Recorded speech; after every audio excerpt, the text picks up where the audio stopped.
Assalamualaikum warahmatullahi wabarakatuh. Alhamdulillahirabbil alamin. Ma khalaqas samawati wal arda wa ma bainahuma la'ibin. Wassalatu wassalamu ala nabiyyina Muhammadin wa ala alihi wa ashabihi wa ummatihi ajmain. Sahabat Islam futuristik, kita memasuki episode yang ke-14, di mana dalam beberapa episode yang terakhir, sejak episode yang ke-11, 12, 13, dan hari ini ke-14, kita mencoba fokus mengkaji tentang planet bumi. Di antaranya adalah tentang bentuk planet bumi itu. Saya sengaja melakukan kajian ini secara serial karena kajian tentang ini memang tidak bisa dilakukan hanya satu episode saja. Cerita tentang ayat-ayat kauniyah di dalam Al-Quran itu sedemikian banyaknya, ratusan ayat. Ini masuk dalam kategori ayat-ayat mutasyabihat yang membutuhkan pemahaman secara komprehensif. Tidak bisa diambil satu dua potong kemudian menyimpulkan. Karena kalau itu yang dilakukan maka akan cenderung tersesat, ya, misleading atau tersesat kata Al-Quran. Dan itu sudah kita bahas karena ini memang amanat di dalam Al-Quran bahwa memahami ayat-ayat mutasyabihat harus dilakukan secara komprehensif. Di episode yang lalu kita sudah memulai itu dan ini akan berjalan beberapa episode karena sekali lagi ayat-ayat mutasyabihat itu jumlahnya sangat banyak. Terkait dengan planet bumi itu ada ratusan, sekitar 400-an ya, langit dan bumi. Terkait dengan bentuk bumi, kita ambil beberapa bagian yang strategis yang kita kaji secara per episode. Baik. Di episode yang lalu kita sudah membahas tentang bentuk bumi, permukaan bumi yang mendatar dan kemudian memiliki ketebalan, ya. Saya mengulang beberapa bagian, ya, terutama ayatnya. Saya ambil 3 ayat saja dari pembahasan yang lalu. Karena yang lalu itu kita sudah mengkaji 10 ayat dari 7 surat. Nah, untuk menyambungkan kajian kita ke episode kali ini, ya, kita coba ulangi sedikit 3 ayat saja yang memberikan atau mewakili kajian kita di episode yang lalu. Yang pertama adalah ayat yang ada di surat Al-Baqarah ayat 22.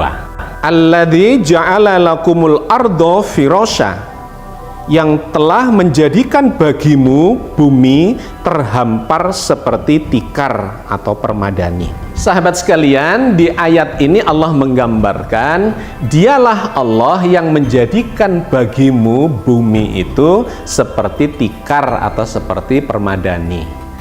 Nah, ayat ini sering dikutip oleh kawan-kawan di komunitas bumi datar bahwa bumi itu bentuknya adalah mendatar, lembaran, katanya seperti permadani. Tapi nggak cukup di sini, harus ditambahkan dengan ayat yang lain lagi supaya seperti atau ibaratnya kita memotret sebuah benda, jangan hanya dipotret dari depan, karena bentuknya bisa berbeda dari samping kanan, dari belakang, dari samping kiri, dari atas, dari bawah. Itu harus kita potret secara komprehensif, ya. Itu ayat pertama. Ayat yang kedua adalah yang difirmankan Allah di dalam surat Al-Isra ayat 37, di mana Allah mengatakan bukan cuma lembaran, tetapi lembaran itu tidak tipis seperti firos, seperti tikar, melainkan punya ketebalan, yaitu ke arah ketinggian gunung dan ke arah kedalaman perut bumi. Ya, itu difirmankan dalam surat Al-Isra ayat 37. Innaka lan tahriqal arda wa lan tablughal jibala tula. Sesungguhnya kamu tidak akan bisa menembus bumi dan tidak akan mencapai setinggi gunung. Ayat ini dengan sangat jelas mengatakan bahwa permukaan bumi itu bukan cuma hamparan lembaran tipis, melainkan memiliki ketinggian gunung. Ya, gunung tertinggi di atas 8.000 meter di pegunungan Himalaya, Mount Everest. Tetapi juga kata ayat ini ada kedalaman, sebuah ketebalan ke arah perut bumi yang tidak mungkin kalian tembus, kata Al-Quran. Ternyata menurut penelitian geologi ya, secara saintifik didapatkan ketebalannya itu ribuan kilometer. Jari-jari bumi ini diperkirakan sekitar 6.370-an kilometer, dan diameternya kalau sampai tembus ke sana itu sekitar 12.700-an kilometer.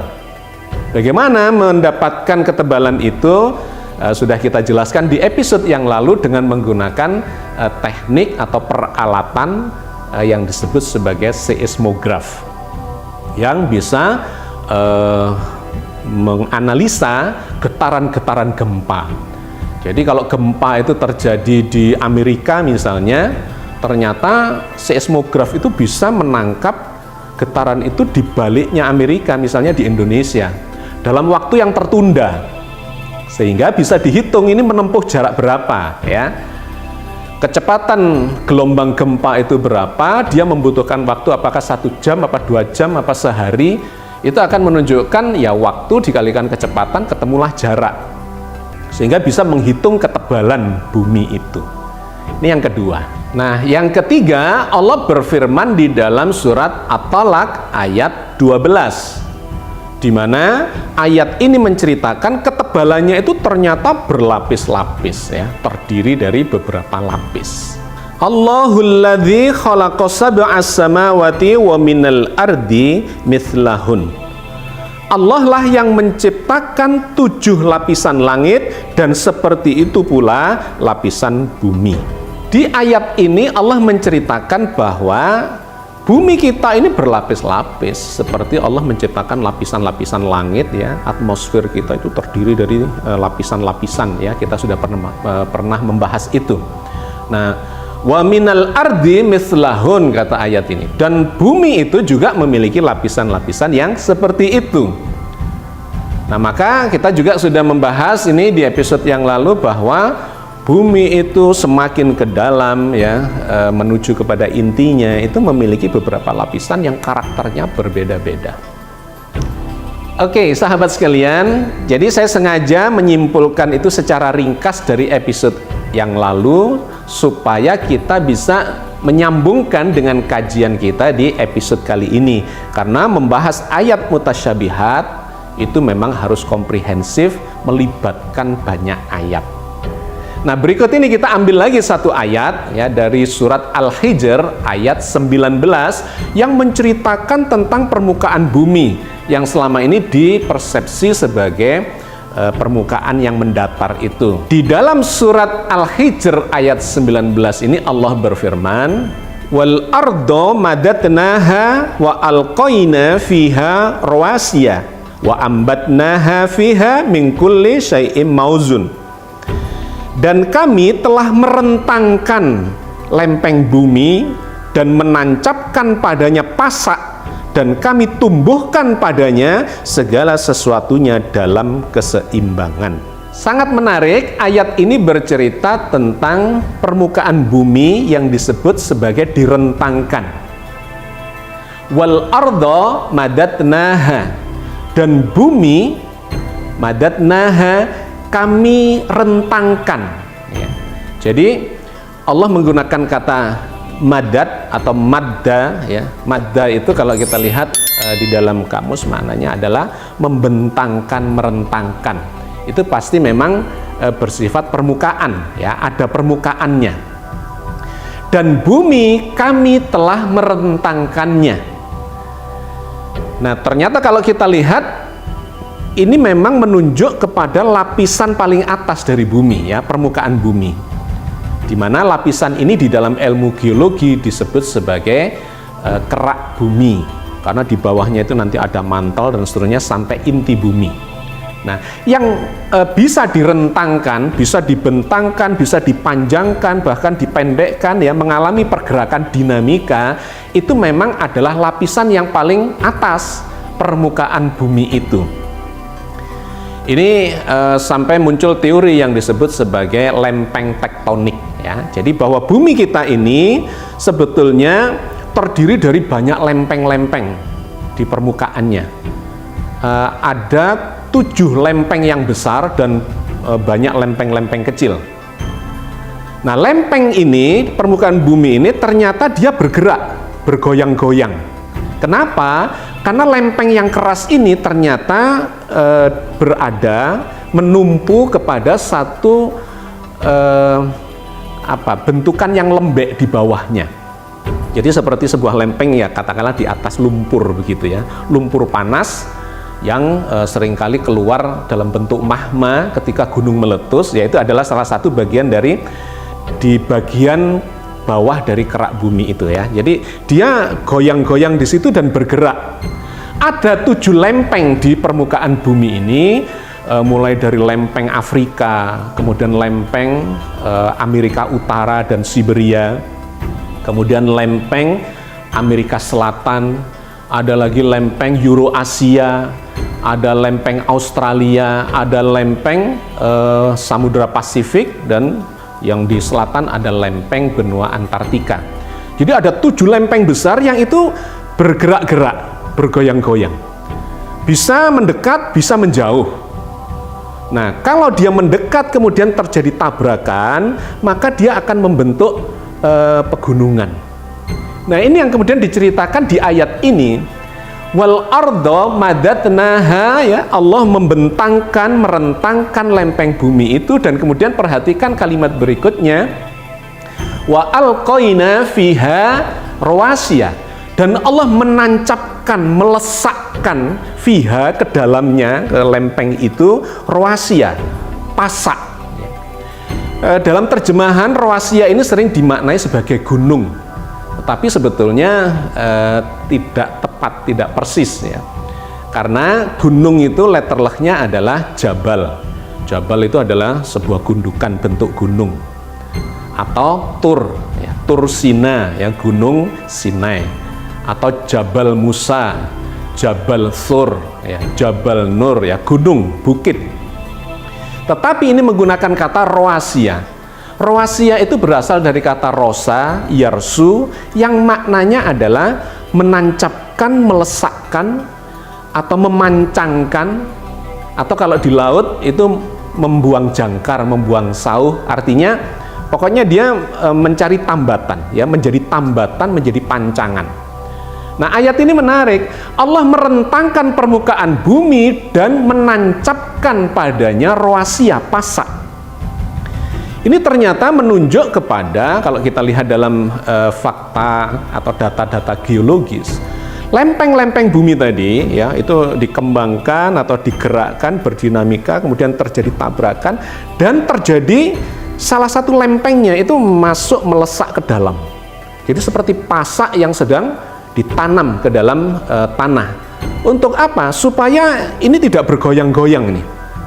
Ya, tadi saya katakan bahwa lempeng tektonik itu bergerak-gerak. Nah, ketika dia ketemu gini, maka dilesakkan ke dalamnya, dan material yang masuk ke dalam ini membuat ini menjadi menggelembung. Semakin banyak, ya, karena ini prosesnya tidak hanya 1-2 tahun, jutaan tahun. Karena energi dari lempeng tektonik itu sangat besar. Melesak ke dalam, ditancapkan wa alqaina dia fiha rawasiya, masuk ke dalamnya, dan kemudian membentuk gundukan gunung yang ini nancep seperti pasak. Dan kemudian di kalimat berikutnya dikatakan Allah menumbuhkan padanya, ya, ambatna itu menumbuhkan, meninggi, wa ambatna fiha min kulli syai'in mauzun, di mana segala sesuatunya bergerak secara seimbang. Jadi luar biasa, ayat ini bercerita tentang permukaan bumi yang direntangkan. Bukan berarti membentuk dataran, tidak. Karena setelah direntangkan itu melesak seperti pasak yang ditancapkan, kemudian terjadi gundukan, menggelembung, dan Allah mengatakan kami tumbuhkan, meninggi terus dalam bentuk keseimbangan, sehingga terbentuklah pegunungan. Di antaranya adalah pegunungan Himalaya. itu terbentuk dengan cara itu, ya, tabrakan antara lempeng Eurasia dengan lempeng Indo-Australia. Kemudian lempeng Indo-Australianya masuk ke dalam atau ke bawahnya lempeng Eurasia itu, dan kemudian ini menggunduk, terbentuklah pegunungan Himalaya. Subhanallah. Oke, sahabat sekalian, saya cuma ingin menunjukkan ketika Allah mengatakan madatnaha itu bukan berarti menghamparkan dalam bentuk dataran, apalagi seperti permadani, bukan begitu. Karena kata madatna, ya, madda itu adalah kata kerja, bukan kata keterangan atau kata keadaan atau kata sifat, datar sifatnya, bukan. Madatna itu berbentuk kata kerja. Jadi ada dinamika, ada gerakan. Artinya apa? Allah menggerakkan lempeng permukaan bumi itu justru sehingga membentuk ketinggian. Dan ketika ada ketinggian, ada kedalaman, ada jurang, ya, dan seterusnya dan seterusnya. Jadi ini ayat yang menarik untuk saya tambahkan kepada kajian kita yang sebelumnya, bahwa bumi itu, ya, kalau dilihat dari atas bentuknya permukaan, tapi kalau dilihat dari samping itu bisa membentuk kedalaman. Dan di ayat ini tadi Allah menceritakan mekanisme terjadinya ketinggian dan kedalaman itu.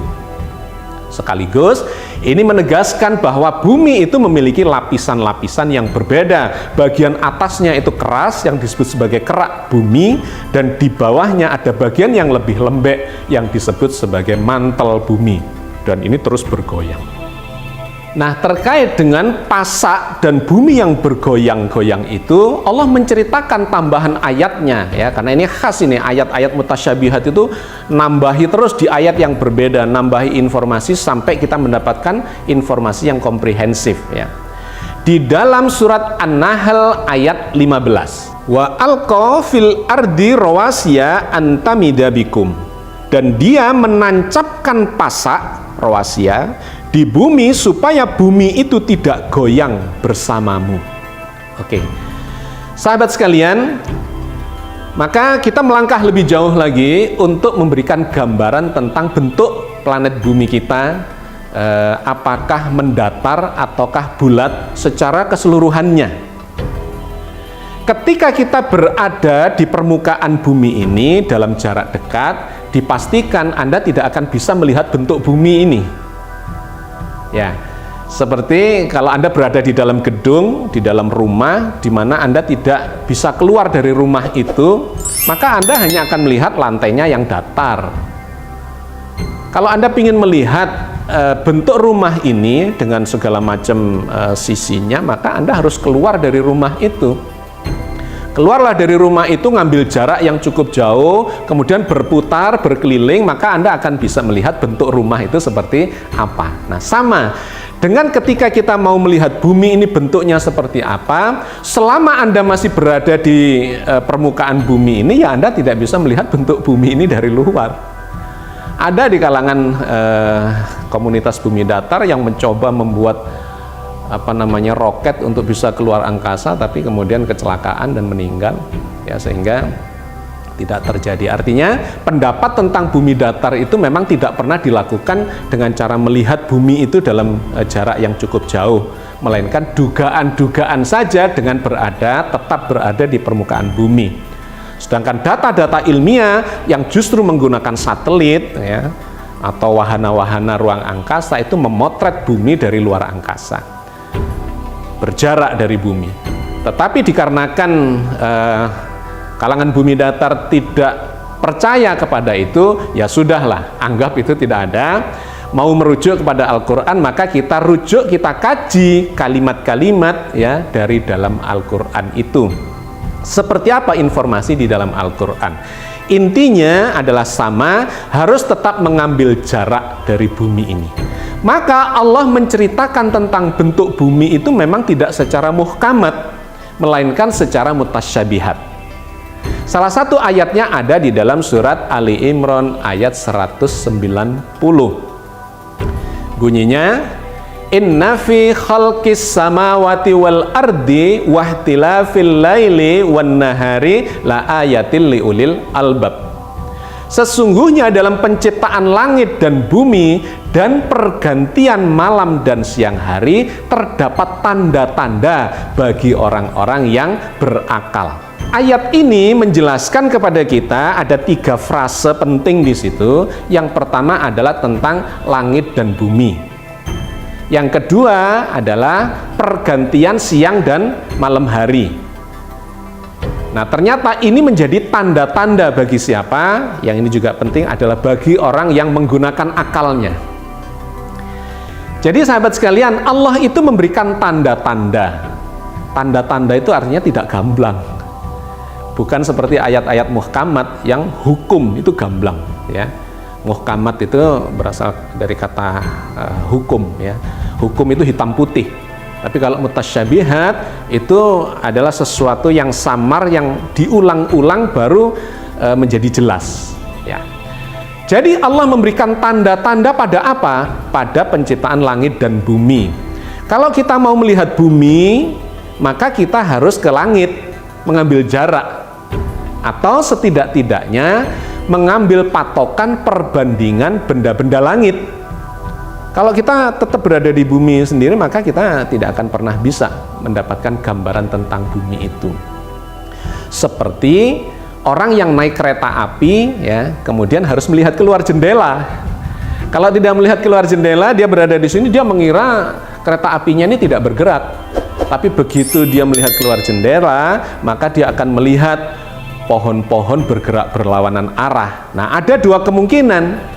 Ada yang berpikir benda-benda di luar dirinya bergerak, atau ada yang berpikir itu cuma tanda-tanda, yang benar adalah kereta apinya yang bergerak.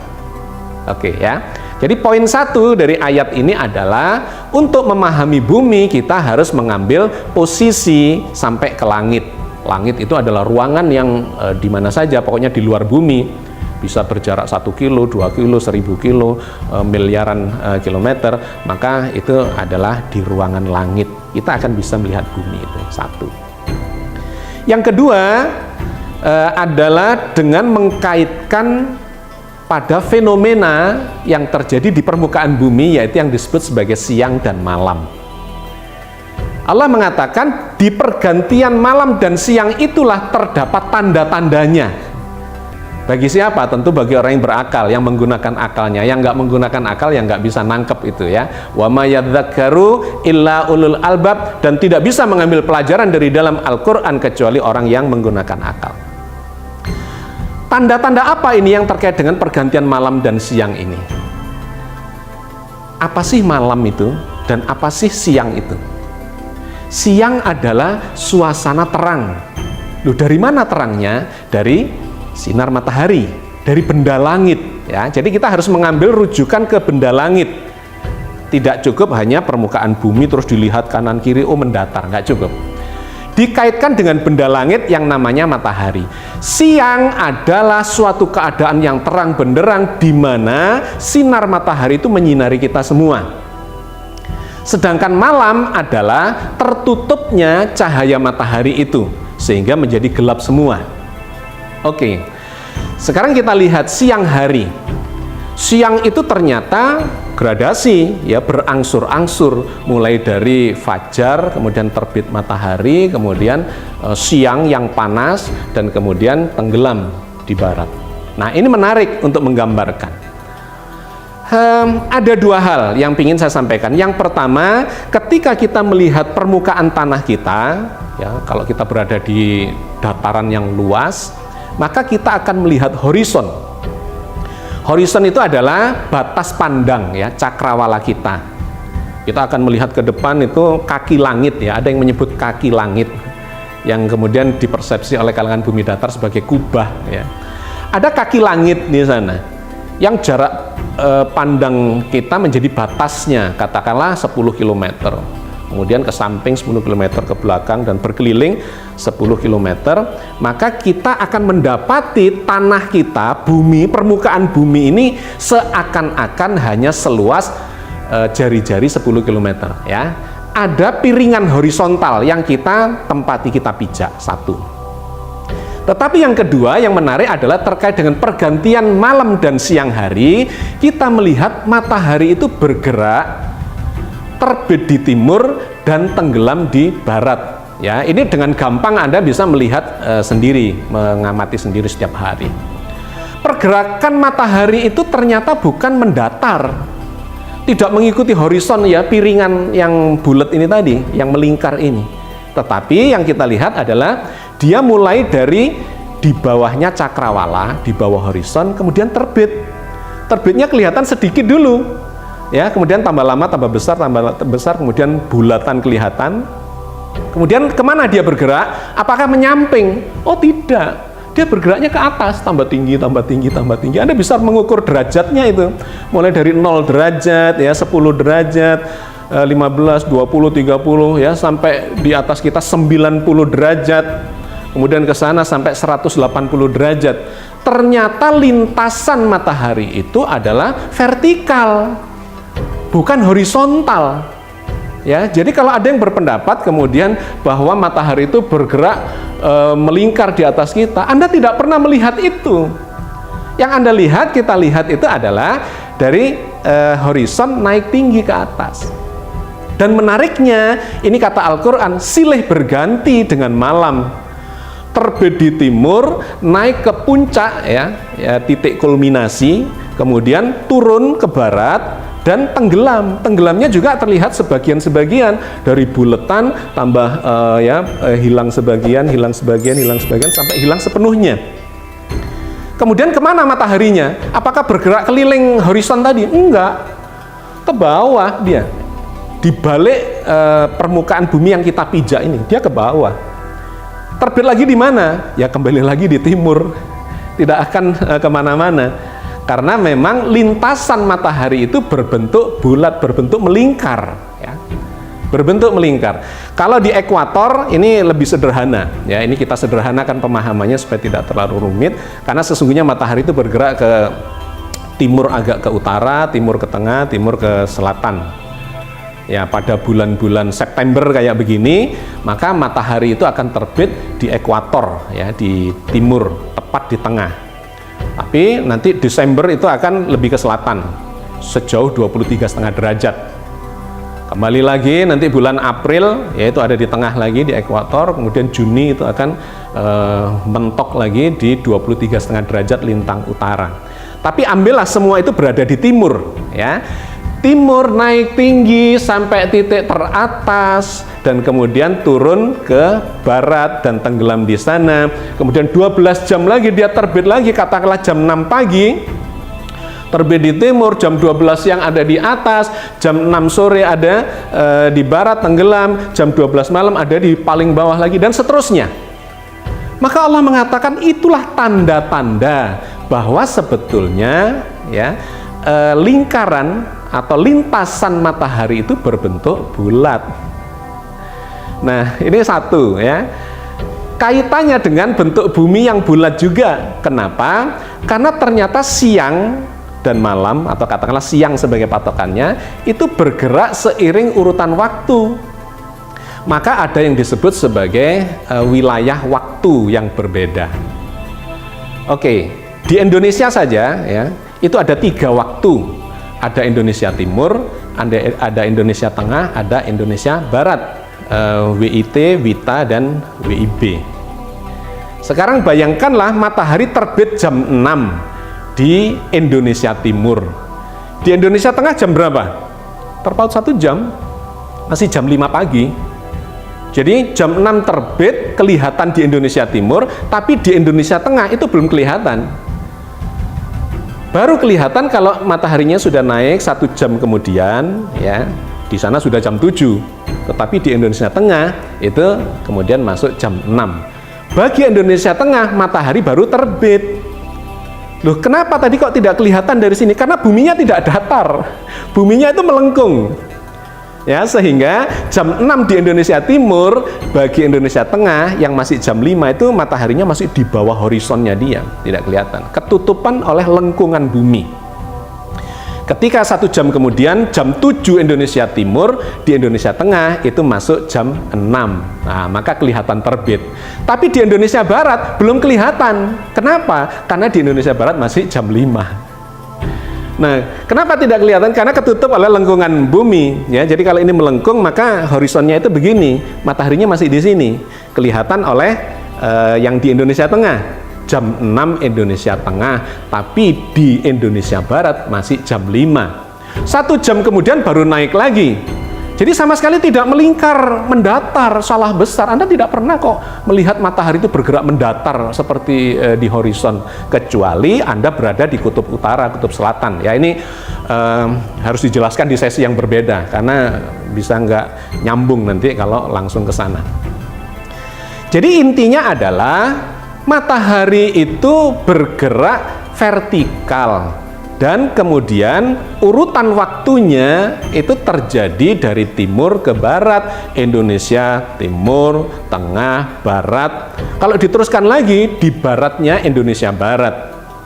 Ya, itu nanti kalau katakanlah langsung jauh ke Arab Saudi misalnya, itu terpaut waktunya 4 jam. Jadi kalau di sini kita melihat matahari jam 6 terbit, di Arab Saudi itu 4 jam sebelumnya atau 4 jam lebih malam ya di sana, karena mataharinya belum nongol di sana, masih di timur. Kita ini di timurnya Arab Saudi. Nah, kalau di sini jam 6, di sana masih jam 2 malam. Nanti 4 jam kemudian barulah itu terbit di Arab Saudi jam 6. Sehingga kalau Anda yang pernah umroh atau haji, silahkan telepon ke Indonesia. Kalau di sana jam 6 pagi, matahari katakanlah baru terbit, tolong silahkan telepon ke Indonesia. Di Indonesia jam berapa ini? Mataharinya sudah setinggi apa? Dia akan bilang kalau di sana jam 6, di sini jam 10. Mataharinya sudah tinggi, jam 10, sudah panas. Sama sekali tidak bergerak mendatar, tetapi melingkar ya, meninggi ke atas, kemudian nanti turun. Nah, ini kalau diteruskan lagi di Eropa itu terpaut 7 jam. Kemudian di Amerika itu 11-12 jam. Itu terjadi terus siangnya bergerak begini. Mengikuti pergerakan matahari terhadap lengkungan bumi itu. Bergerak terus siang. Nah, malamnya juga ada di batas yang sebaliknya, di mana matahari tidak tampak. Itulah yang disebut sebagai malam. Jadi terjadilah pergerakan siang dan malam ya secara beruntun. Sahabat sekalian, kalau matahari itu bergerak melingkar horizontal begini ya, maka Anda tidak akan melihat matahari itu bergerak ke ketinggian, satu. Yang kedua, Anda akan melihat matahari itu bentuknya tidak selalu bulat. Kalau matahari itu berada di atas kita, maka bentuknya jadi bulat. Ini kalau bumi datar ya. Bumi datar itu membayangkan mataharinya melingkar mendatar di atas kita pada ketinggian sekitar 6.000-an kilometer katanya. Nah, kata dia itu bentuknya seperti senter, lampu senter ya, lampu spot, tidak bulat. Wah, ini celaka ini ya. Logika Anda saya kira bisa membayangkan ya, imajinasi Anda. Kalau sampai bentuknya matahari itu seperti lampu senter ya, yang menyorot gini, lampu sorot, maka matahari itu ketika berada di atas kita bentuknya bulat. Tapi ketika jauh di samping, maka Anda tidak akan melihat matahari itu bulat, melainkan elips. Bisa membayangkan ya? Jadi ketika matahari terbit, itu Anda tidak akan melihat matahari bulat, karena senternya menghadap ke bawah, terus dilihat dari samping, itu jadi elips. Tambah ke atas, elipsnya tambah besar, tambah ke atas, persis di atas kita, barulah itu berbentuk bulat. Kemudian turun jadi tambah elips, tambah elips, tambah elips, kemudian tenggelam. Anda kan tidak pernah melihat itu kan? Tidak. Kenapa? Karena memang matahari itu bentuknya bulat, bukan senter. Yang kedua, matahari itu tidak bergerak mendatar, melingkari horizon, melainkan pada lintasan menuju pada ketinggian, dan kemudian tenggelam, dan kemudian nanti muncul lagi di sana. Ya, sahabat sekalian, mudah-mudahan bisa menangkap imajinasi ini, bahwa ini menjadi bukti bahwa sesungguhnya bumi kita tidak datar. Kalau datar, maka matahari itu tidak akan seperti itu kelihatannya. Dan yang kedua, pergantian siang dan malam hari dan urutan waktu terjadinya siang merambat terus di permukaan bumi sampai nanti balik lagi ke situ lagi. Karena ini periodik, setiap hari 12 jam untuk di ekuator di bulan-bulan tertentu. Ya, oke. Nah, di dalam surat Al-Lail ayat 1 dan 2 kemudian Allah menggambarkan bahwa terjadinya malam hari itu memang dikarenakan cahaya matahari itu tertutup oleh sesuatu, ya.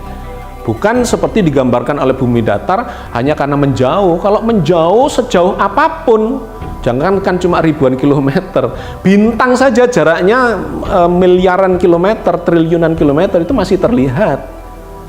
Nah, ini matahari kalau cuma bergerak mendatar gini ya tetap akan terlihat tapi tidak bulat, bentuknya menjadi elips. Nah, di ayat ini atau di surat Al-Lail ayat 1 dan 2 ini Allah menjelaskan bahwa memang malam hari itu adalah siang cahaya matahari yang tertutupi oleh sesuatu sehingga menjadi gelap. Karena kalau tidak tertutupi oleh sesuatu, maka permukaan bumi ini tidak pernah gelap. Anda bisa membayangkan ini, kalau matahari itu cuma bergerak melingkar di atas kita, itu tidak pernah terjadi malam, bahkan cuma sore saja. Ya, Anda bisa melihat itu sore hari gitu ya, mataharinya selama dia belum tenggelam, tertutupi oleh sesuatu, maka ya kita akan tetap melihat matahari itu. Dan kalau itu melingkar ke horizon ini ya sekali lagi tidak akan pernah terjadi malam. Nah, Allah berfirman di dalam surat Al-Lail ayat 1 dan 2. Wal-laili idza yaghsha wan-nahari idza tajalla. Demi malam apabila telah menutupi cahaya siang, dan demi siang apabila telah terang benderang. Jadi malam hari itu sesungguhnya adalah cahaya matahari, cahaya siang ya, yang tertutupi oleh sesuatu sehingga bisa gelap betul. Makanya Allah menggunakan kata yaghsha, tertutup ya. Tertutup oleh apa? Tertutup oleh badannya bumi itu sendiri. Kenapa? Karena mataharinya yang naik ke atas, maka di atas ini atau di permukaan yang di bawah posisi matahari itu siang, tapi di baliknya bumi itu ketutupan oleh badannya bumi itu sendiri, sehingga di bagian baliknya bumi itu menjadi malam.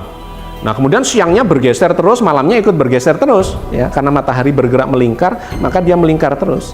Sehingga matahari itu bergerak melingkar dan siang malamnya juga bergerak melingkar di permukaan bumi. Karena itu di ayat berikut ini kemudian Allah mengatakan bahwa malam dan siang hari itu saling bergerak menutupi di permukaan yang bulat, di permukaan yang melingkar. Allah menceritakan tentang itu di dalam surat Az-Zumar ayat 5, dan ini sekaligus menutup kajian kita di episode kali ini. Khalaqas samawati wal arda bil haqq yukawwirul laila 'alan nahar wa yukawwirun nahara 'alal lail. Dia menciptakan langit dan bumi dengan benar. Dia melingkarkan malam kepada siang dan melingkarkan siang kepada malam. Allah menggunakan istilah yukawwir. Yukawwirul laila 'alan nahar wa yukawwirun nahara 'alal lail. Menggulungkan, melingkarkan, melilitkan ya, malam kepada siang dan melingkarkan siang kepada malam. Kata yukawwir itu adalah bermakna menggulung. Artinya dilakukan pada permukaan yang bulat, bukan permukaan yang mendatar. Jadi ayat ini sangat tegas, sangat jelas karena mengatakan sebetulnya pergerakan pergantian malam dan siang hari itu terjadi pada permukaan yang bulat. Dan bulatnya itu periodik. Ya, Anda bisa membayangkan ini digulungkan pada permukaan yang bulat dan kemudian periodik. Pagi, siang, sore, malam. Pagi, siang, sore, malam. Artinya sesungguhnya silih bergantinya siang dan malam hari terjadi di permukaan bumi yang berbentuk bulat.